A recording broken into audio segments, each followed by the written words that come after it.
சக்திவேல் சீரியலில் அடுத்த வர எபிசோடில் நம்ம சக்தியோட தங்கச்சியோட கல்யாணம் வந்து ரொம்பவே பரபரப்பாக போயிட்டுருக்கு. ஆனால் வேலோட முகமே சரியில்லை. அதுக்கு அடுத்ததாக வந்து பார்த்திங்கன்னா முகூர்த்த நேரம் கூடிருச்சு, பொண்ணு மாப்பிள்ளையும் வர சொல்லுங்கன்னு சொல்கிறாங்க. அதே மாதிரி பொண்ணும் மாப்பிள்ளையும் வந்துடுறாங்க. ஆனால் சக்தியோட தங்கச்சி வந்து தென்னரசை அடிச்சதேவே ஞாபகம் படுத்திக்கிட்டே இருக்காங்க. இப்படி ஒரு கொலையை பண்ணிட்டு இப்படி நம்ம கல்யாணத்தை பண்ணிக்கிறோமே அப்படின்னு சொல்லிட்டு ரொம்பவே ஃபீல் பண்ணுறாரு. அதுக்கு அடுத்ததாக வந்து பார்த்திங்கன்னா சக்தி இருந்துட்டு நேராக வேலைக்கிட்ட போகிறாங்க.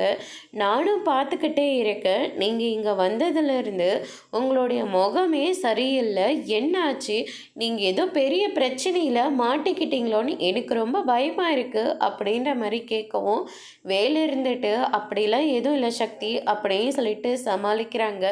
அதுக்கு அடுத்ததாக தேனு போகிறாங்க. தம்பி முகூர்த்தத்துக்குள்ளே அவர் வந்துடுவான்னு சொன்னீங்க, ஆனால் முகூர்த்தம் முடிஞ்சு இவ்வளோ நேரம் ஆகுது, ஆனால் அவர் இன்னுமே வரவே இல்லையேன்னு சொல்லிட்டு வேலுக்கிட்ட கேட்குறாங்க.